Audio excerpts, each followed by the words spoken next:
அர்ஜுனா சீமானை பற்றி பேசுவது தவறென்று சொன்னால், சீமான் தலைவரை பற்றியும் ஈழத்தை பற்றியும் பேசி நடத்துகிற அரசியலும் தவறுதானே.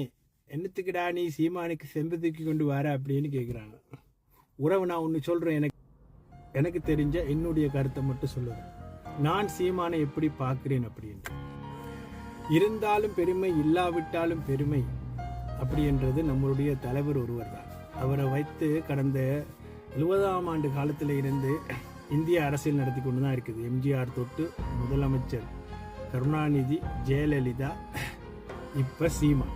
நான் சீமானை எப்படி பார்க்குறேன் அப்படின்னு சொன்னால், சிவபெருமானின் பெருமை பாடின திருஞான சம்பந்தர், தமிழின் பெருமை பாடின நக்கீரர், இவர்களை எப்படி பார்க்கிறனோ அதே போலதான் நம் தலைவனின் பெருமை பாடுகிற ஒரு மனிதனாய் மட்டுமே தான் சீமானை பார்க்குகிறேன். திருஞான சம்பந்தர் படித்தது சிவனை நினைத்து, அது பக்தி.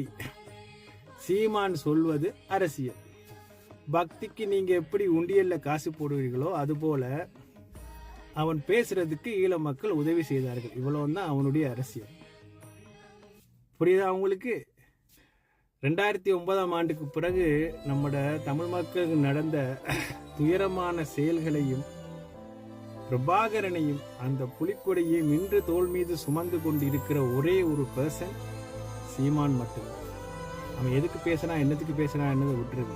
அவன் மட்டும்தான் உரத்து குரல் கொடுத்து கொண்டிருக்கிறான் ஒரு நேஷனல் டிவி அளவுக்கு. எங்க தமிழீழ மக்கள்கள் டிக்டாக்லையும் இன்ஸ்டாகிராமிலும் மட்டும்தான் ஈழத்தை பற்றி கதைக்கிறாங்க. மாவீரர் முள்ளிவாய்க்காலுக்கு 3000 கொத்து ரொட்டியை போட்டு நம்மளுக்கு அந்த நினைவை காட்டி விட்டு அவங்க போயிடுறாங்க.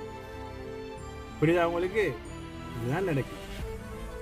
எவனாவது ஒருத்தன் சிறந்த தமிழனா, தமிழனுக்கு நல்லது செய்யணும் என்று நினைத்து ஈழத்திலிருந்து ஒருத்தனை வர சொல்லு, கதைக்க சொல்லு, நம்ம ஆதரவு கொடுக்குறோம்.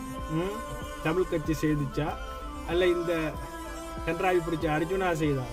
இவன் செய்யறதும் ஒரு அரசியல். இவன் செய்யறது ஒரு டேர்ட்டி அரசியல். சீமான் அன்று தொற்று இன்று வரைக்கும் ஒரே கருத்தோடு இருக்கிறான். கொள்கை மாறவில்லை. ஆனா இவன் எத்தனை கொள்கையை மாறி இருப்பான், எத்தனை பேர்கிட்ட தாவி இருப்பான், என்னென்ன காய்ச்சிருப்பான்னு உங்களுக்கு தெரியும் தானே. இவனை நம்பி நீங்க ஆத்துல இறங்குவீங்களா? முடியாது இல்லையா? அவன் நல்லது செய்தால் நான் பாராட்ட ஒரு நாளும் தவறுனது இல்லை. இதுதான் சீமானுக்கும் அர்ஜுனாவுக்கும் இருக்கிற வித்தியாசம். மற்றது நம்ம சீமானை அப்படித்தான் பார்க்குறோம்.